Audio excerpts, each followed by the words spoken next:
Hello, everyone. I am very excited to be joined by Julian Sado. He is a master practitioner of Neuro-Linguistic Programming and the founder of Pivot to Change. Now, that's a very small title for all the great work you've done, and I'm sure you can go into more depth here in just a moment. But I'm excited because you've gone from this talent scouting in Hollywood to working with Billy Blanks to now you're incorporating neuro-linguistic, programming and behavioral change in leadership. Mhm. So that's a big transition, a big change, and I'm really excited to dive into all the things. So thank you for being a part of this conversation today. And with that being said, where did it all start? Like what got you interested in NLP? And then we'll even go into what it is, but yes. Yeah. Thanks, Candace. Good to see you and good to be with you. Well, long ago, there was this little kid who grew up in East LA who really struggled with his own identity. And I didn't, let me, I need to clarify, I didn't work with Billy Blank. I actually helped Billy Blank with some of his stuff, and then I created my own program. So I went and developed my own program with him Mhm. outside of his business. I developed my own. But to be honest with you, it all started with my upbringing. I ended up having to reinvent myself. And I actually went to Sedona, met some really powerful people. And then I'm talking like Illuminati type brains that just helped me Yeah. get into metaphysics and my own thought Mm. process. And it was Jim Rohn who actually mentored me when I left the fitness industry and entertainment industry altogether and got into corporate. I ended up getting into life insurance sales, which was the Yeah. worst thing to do after leaving Hollywood and being a fitness guy that worked with celebrities. You're starting to teach people how to buy life insurance. All my celebrity friends never called me back, and I struggled heavily. But Mm. I met Jim Rohn, and he actually directed me into NLP.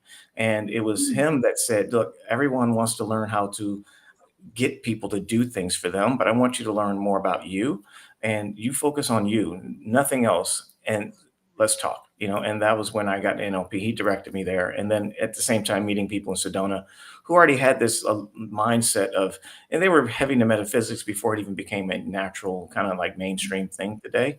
And so Mhm. they directed me into it, and that's how I got started. Wow. I mean, I actually didn't know that Jim Rohn had anything to had the background of NLP, which is just, I mean, he's iconic. If you know, you know. Yeah. And I agree with you. Like metaphysics is like taking its mainstream effect now, but in Sedona, like I wrote about not too long ago, it's a truly transformative experience for anyone who goes. And you meet really incredible humans who see the world differently. And I think that kind of leads into, many people think of NLP as this associated pattern with persuasion tactics. And what I'm hearing you say is that you use it to help people not only understand themselves, but then what else is it helping them do? Yes, NLP really is more of a linguistic, but it's also mathematic. If you think mathematical, if you think about it, everything is compartmentalized by ourselves. We can't dissect everything we take in. So our body predictively determines what we see based off of what we've experienced. Put that in Mm. perspective. We only see what we've experienced. We only take in and dissect it and make it truth, but it's only through our own past. So Exactly. NLP is taking that and erasing it and looking at it for what it is without any preconceived bias.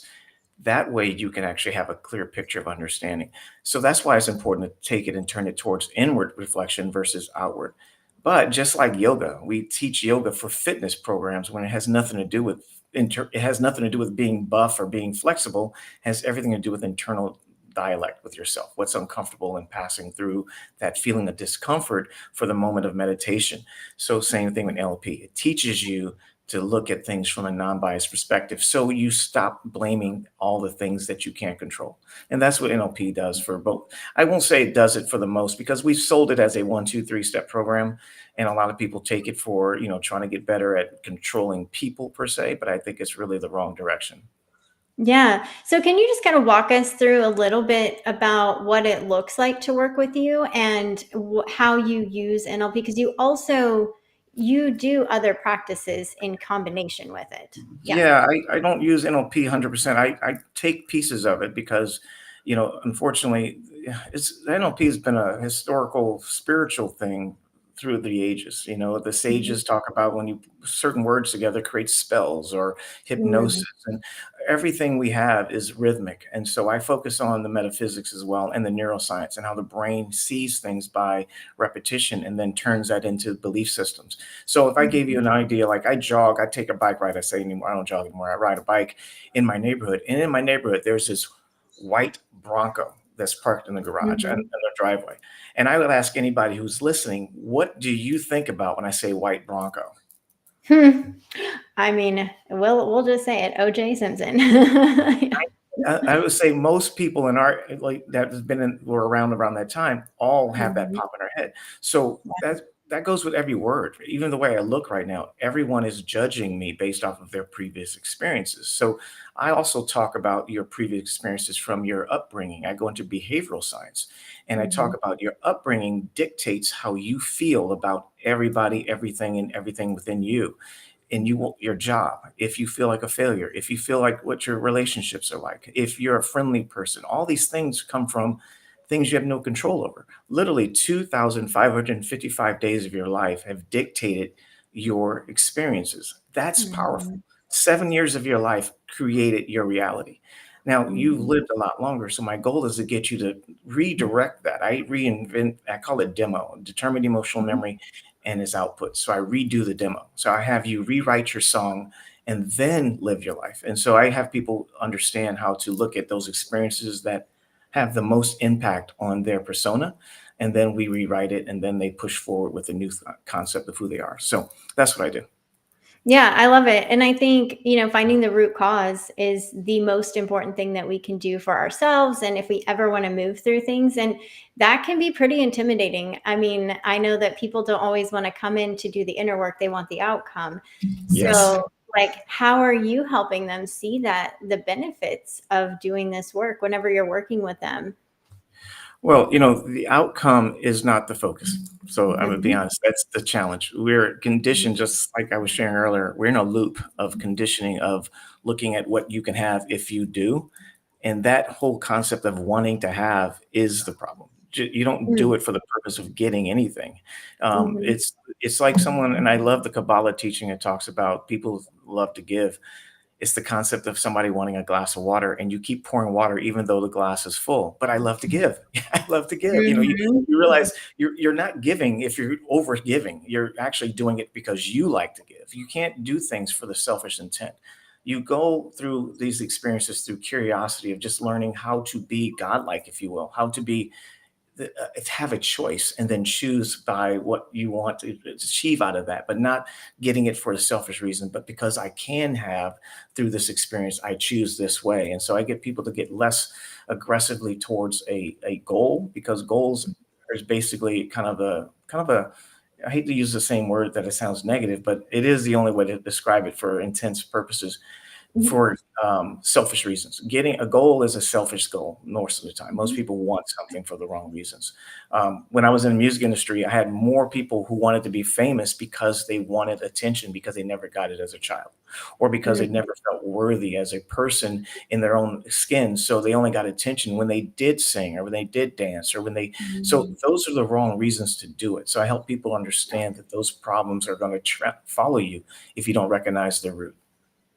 Yeah, gosh, that's so powerful. And, when you're thinking about how your work impacts leaders, I can see the trickle effect of once you start having the right intention and purpose behind anything, you can actually then elevate your leadership. What patterns are you seeing most often that run either unconsciously in these high performing leaders as a whole?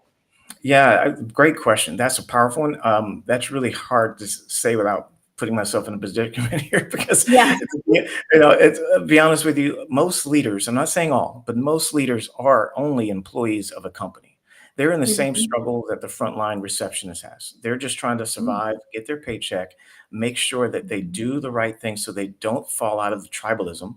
Everything's about fitting Mhm. in, just like school. You go to a new school, you're looking for where the bullies are. You're making sure you're not beat up by them. You're trying to make sure you're considered cool. You're making sure that you're not going to be picked on.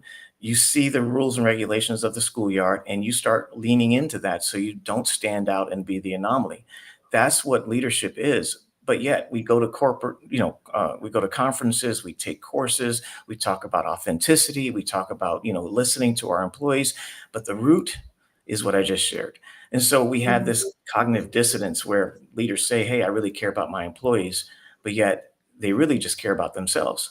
That sounds really Mhm. rough, but if you really get to the root, that is the genuinity. All of us only really care about our own livelihood in the mix of things.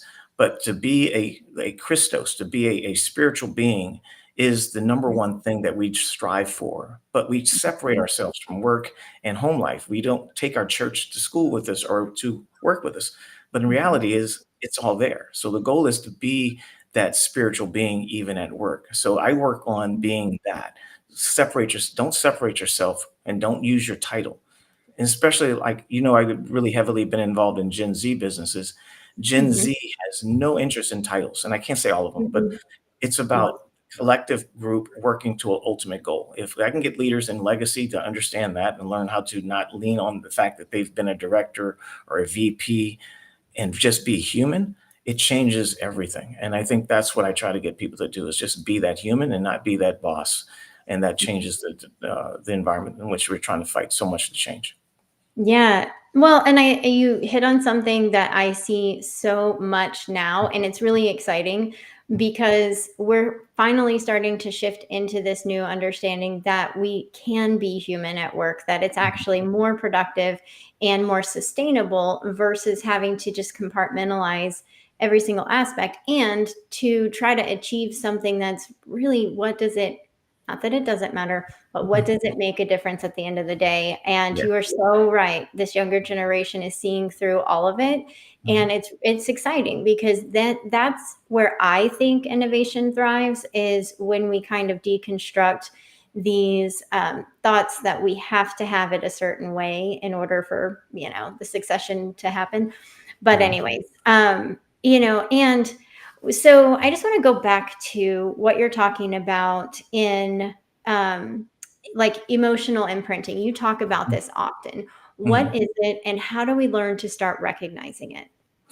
Well, the description itself tells you it's kind of think of a tattoo. We have it on us. It's there. It's permanent. It's something Mhm. that we can keep rubbing it, but we see it, and we know exactly where we were when we got it. It's like Mhm. it's basically what it is. Imprinting is.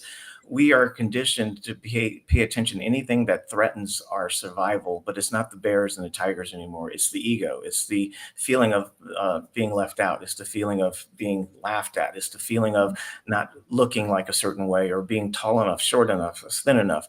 All those things are the same chemical peptides and hormones that travel through our life as if a lion was chasing us now. So we've redefined threat to be more of a really not so much of a threat. So understanding that and understanding what's happening internally, hormonally, gives you the understanding of being able the power to control it. Like I can't make myself angry right now. I can't say, be angry, Candace, be angry. You can't Yeah. do that. I can't. Right. But you can sit there and smile. You can sit there and think of a good thing that makes you smile, right? You can even think of things that made you angry in the past, but now it doesn't make you angry. It just makes you go, yeah, I didn't like that. But the feeling is different. So we don't realize we have more control over the happy, but we react to the negatives.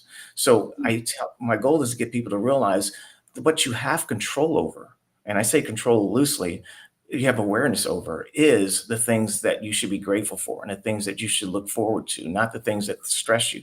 The things that stress you are what's bombarding you all the time, and you need to separate yourself from it by cutting it off. So I have a no-so 24, tell people to not listen to any news. Don't watch you, no offense, but Mhm. don't watch any entertainment, any electronics for 24 hours and see how your Yeah. brain just settles down. It gives you a whole different look on life. And you realize that life isn't as busy as we make it. And the worry is subconsciously creating cortisol that's constantly stressing you out. So your creativity's gone, your ability to kind of think rationally. You're always looking at the very narrow focus and you're thinking of all the problems that can happen. Those things are bombarded in our days all day. So learning how to get past that it's an effort. You have to take effort in doing it. So I have a bunch of modalities I would do with people if I were coaching them that teaches them how to take control of that. But it'll take a long time to go through some of those. It would take a Yeah, long time. no, I know. Yeah. That's well, and you're bringing up really good points. Like all of your work is about the subsurface, right? So the subconscious programming that goes on, and it's like our subconscious doesn't know whether it's us saying something or someone else, and so everything we literally filter into our system makes Yeah. such a big difference. Yeah. And it's words are powerful, and we really don't understand how powerful they can be. And what I'm hearing you say is you help bring that awareness forward so that people can actually start to deconstruct it in a way that's productive. So it's like, okay, what do I need to shift out of or not pay attention to, even if, Mhm. like for me, I pay attention enough because of my husband's position. So I do have to pay attention to just enough. And I'm very selective with my sources, and I'm selective with how long. Because again, you said something I don't think we understand is the body is physically reacting all the time on our behalf, right? It is innate. We cannot, like you said, we cannot turn it on or off. We can understand it and bring awareness. It's a signal, Yeah. but it's always reacting to these external like forces, if you want to label it that. And we do have to be so selective. Yeah. Um, I have to you- share something with you. It's very important to consider what you just said. Coming from Hollywood, I was behind the scenes. I was behind the curtain for so many things that are portrayed as being like real. So Mhm. people don't. I hate to say this in a way that sounds negative, but entertainment is all about mind control, and Oh, it, absolutely. there is nothing that's there that's real. Every negative is created, every positive. I worked on Real World, the first reality show. There was nothing reality about it. There Nope. was nothing real about that show. Everything Wow. was for ratings. And so, in realize everything you see, everything you look at, everything is for ratings. Everything is to get you, even from the TikTok channels, everything is getting you to stay there a little longer because they want you to. It has nothing to do with real. Nothing's real. And so but your subconscious, to your point, doesn't understand that. I worked Mhm. on movie sets. My cousin's a rapper, and when he did a movie called Posse, it was all black cast, and he was one of the cowboys in the show. That he was one of the stars. And when he got shot and killed in the movie, not to spoil it for those who've never seen it, Oh, but he got shot and killed in the movie. I cried. The whole family, we were crying because we saw wow. cousin shot and killed in a movie. I know it's fake, but my subconscious did. I was crying. It was traumatic, and it goes back to understanding the subconscious is so powerful. And if everyone was to just really take a moment instead of focusing on getting a degree or getting a certain car or looking a certain success, but literally get into that internal understanding of self, all this, I would say 90% of the struggles we have would be just kind of like, you know, because you Mhm. see what it is, and all the things you can't control that we talk about as if we have some control over it is a subconscious modality to help us deal with it, but we're just feeding the same issue. So the Mm. goal is to understand how to deal with that. And I tell you, it lightens the load when it comes to life, and it makes people breathe differently. And that's why I really want people to do, because I had to learn it. And it's been a long lesson. I'm still learning. I'm not the expert. I never consider myself an expert. Every day I'm studying, and I'm trying to grow a little bit more every day. So that's what I hope people take away from that. Yeah, well, I mean, that in itself was a powerful moment of Mhm. just demonstration of how much we are impacted by non-reality. I mean, Yeah. I can't even imagine like seeing a family member in a movie. I'm sure I would have the same response because again, your instincts aren't to know the difference, and Yeah. your subconscious absolutely doesn't recognize it. Wow, Mhm. I would have never even have put those two together. Now, I will say, when I was in film, I think it was my second film class, because I took film at 1 and 2 in college. Super interesting to see Mhm. how things come together. Mhm. And he had us watch Wag the Dog, and I can never see the news the same ever again. Since You that can't. movie, I was like, oh, like, so to your point, Yeah. yeah.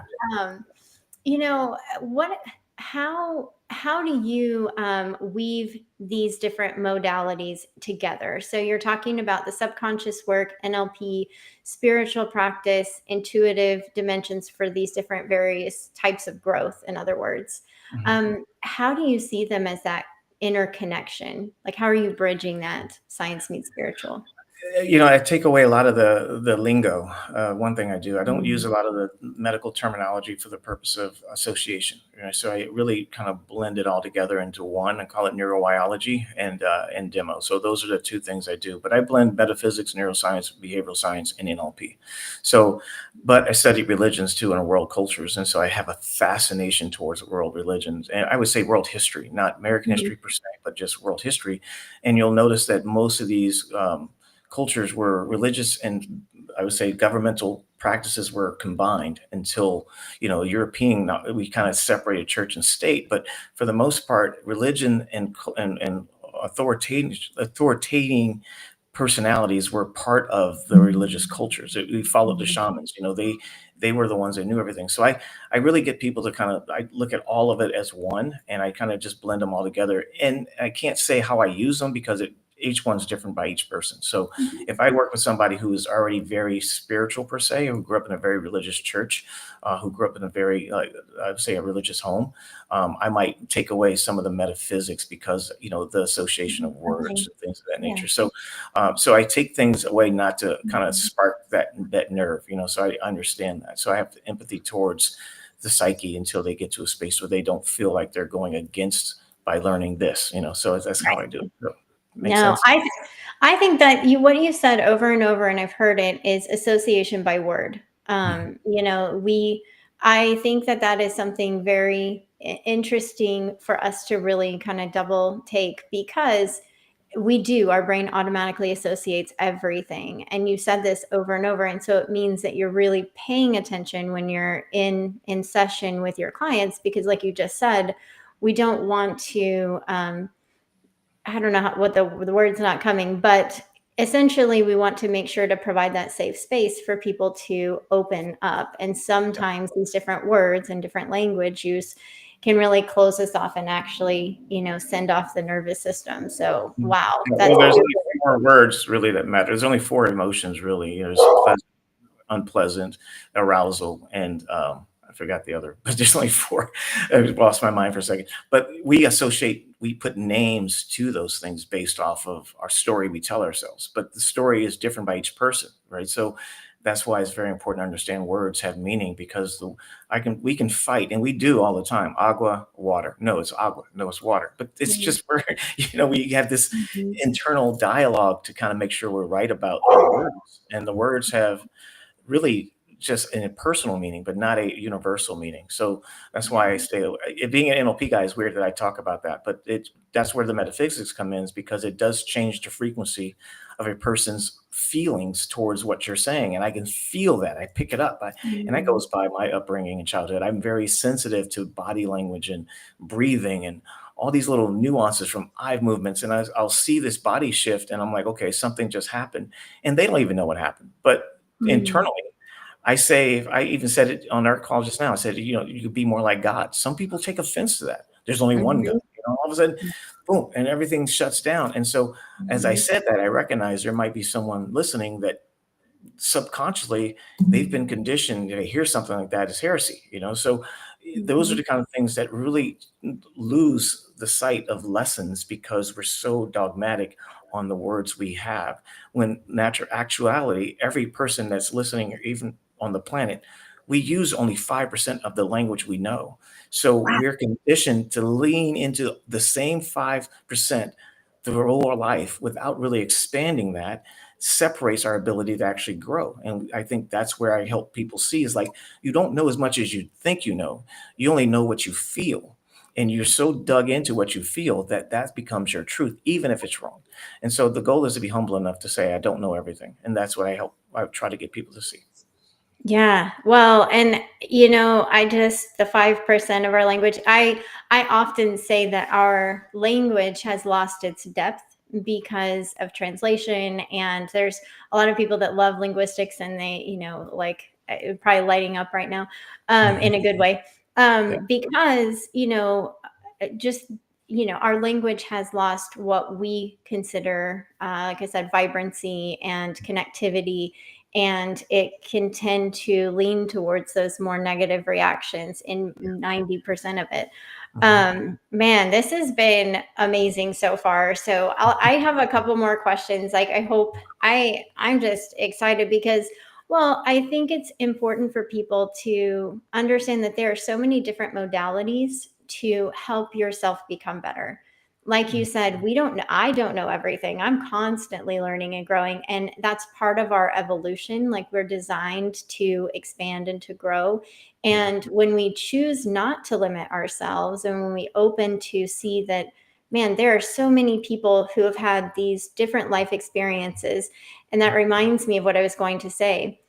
You have used your childhood experience to now amplify the work that you're doing, like all of this back end work of having to be more aware. And I don't even know your backstory, Oh, but I can only assume to know that you had to be very aware of your surroundings and pay attention. And in being able to do that, it just heightened your skills that you have now so that yeah. you're able to tune in. And of course, you've refined like what that looks like, of course. But I think it's again turning purpose and meaning into something that could have been really challenging in the past. Yeah. So I just want to say That's part of the book. I didn't want to write a book. I got really private about it, but yeah, like I said before we started recording, I'm very private, so it's hard to be like everything I've done. I had signed NDAs with certain people because I don't want to, get out there, but I have to because I grew up. Yeah, I'm African American. I look Hispanic. I grew up in East LA. Shot at, beat up many Mhm. times. I mean, almost to death. Almost. I was shot at point blank range. The gun didn't go off. I was shot at maybe 3 other times. I've seen a man shot and killed with a shotgun right in front of me. This was all before I was even 18. All right. So, Wow. I mean, I was homeless at 16, lived in the street for pretty much almost a year. But Mhm. I was pretty destitute. But I tell people your struggles become your strength because I did become very resourceful. And my first book I wrote talked about my father pulling a shotgun on me because I had ditched school. And that's what made Mhm. me homeless. And that's when I said, you know what, enough. And I learned how to fight. And I tell people, Mhm. you can do this for yourself. I self-therapized for many years, but there are some amazing spiritual moments that like I can look back on that just changed me. But what I tell people is you need to write your own story, but write it as a letter to yourself from God, like God writing a letter Mhm. to you. Like write it in your handwriting. Don't type it, but write it. Like, hey, if God was writing me a letter, he's going to say this. Hey, Julian, I want to tell you why I let these things happen to you. Let's start from one and just let your brain Mhm. go. And then you'll start connecting the dots and you'll see your struggles actually become your strengths. And the Mhm. struggles are there so you can be a beacon for others with other same similar struggles, because that's really our whole purpose in life, is to connect and commune with each other, because that's one thing that we can actually hold on to that actually physically changes our cellular structure when we give to other people with the right mindset, the right heart. And so it's really the most godly thing we can do is give to each other without feeling like I need to tell people what I'm doing or just be a helper to other people. It's powerful. And I look back to the people that helped me, they're still alive in my heart because I mean they literally pulled me aside and saved me from walking off a cliff many times. And I think Mhm. we can do that for other people, then that's really what life is. And so, yeah, I think you're right. I think most people don't understand why they struggle. They think there's something wrong if they have a struggle, but it's the Mhm. same side of the coin. It's a different side of the same coin. You have to have it so you can appreciate the other. So I think it comes with the territory of being human. Yeah. Well, and I think you grow into that understanding the more and more you do the inner work, because it's really easy to stay in our past experience Yeah. versus move through it. And Mhm. it's not that we ever negate what happened or we minimize experience, we aren't bypassing. It's actually just growth. It is that moment that you choose to decide differently, Yeah. and you want something to shift for others. It's, you can't go through life with these experiences and use it for nothing, is what I say. Like, I've Yeah. been through a lot, and I'm like, but I'm going to use it for purpose because I made it through. I'm here. Yeah. So I think this is how I'll end this, because this, I could ask you like so many more things, because I think you know, the way that you look at things has this poetic balance of, you know, guiding people to inner strength and seeing the potential and possibilities of really viewing life differently, not only just the perception, but then feeling into it. Because there's so many layers to the work that you do. And so I can only imagine how people are shifting in their, not just in their leadership, because I know you help them as well, and business owners, but in their home life and their relationships all across the board. Um, what is one subconscious belief or pattern that you would hope you could rewire in the collective mindset right now? And that's The collective mindset, mhm. huh? It's going to sound weird, but there is no one way. I You agree. know, there it's one destination, different ways to get there. And the Mhm. only reason it's different is because we have language, and because we focus on identifying and siloing, so we can actually recognize the things that we say and do. But in reality, there is no name, it just is. If we can figure it, if we can just be comfortable with that and not having to prove our flag is the only flag, and just kind of understand that there's wind and there's Mhm. cloth, and that was makes the flag. It has no coloring whatsoever. It's all universal. And if we can get that understanding, then the half the stress we have on trying to convince and share and tell would be eliminated. Yeah. Yeah, I say it often, like, if people really only understood even what I see when I'm in session, I just have a hard time conceptualizing anything outside of world peace, which sounds crazy, I know, but we literally could, we have so much potential to get there. Yeah. But anyways, so I know that you're writing a book. I know that you have these different programs. What is the best way for people to connect with you if they're interested to learn more about your work and to just continue the conversation?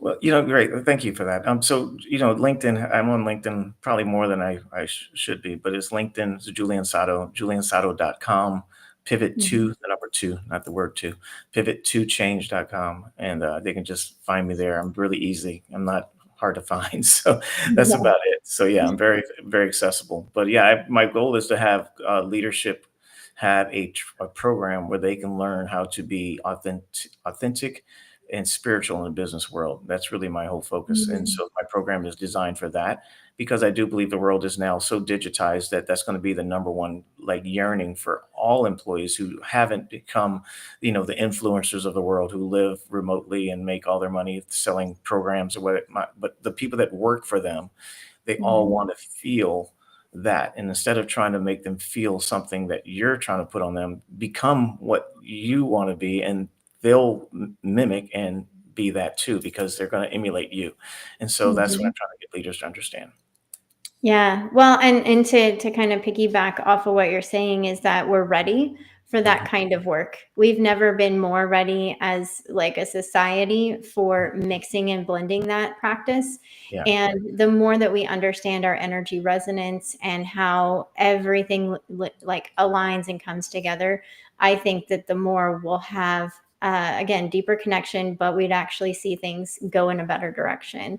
Yeah. Well, again, I appreciate your time today. Like, this has been so, just for me, even just transformative, because just hearing these key phrases like the story between, you know, the shooting and how we only use 5% of our language. I just, my mind is just going in a million directions right now, and redefining threat. Like, that was the other thing. Yeah.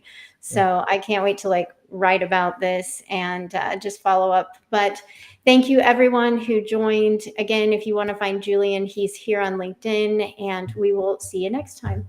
Thank you so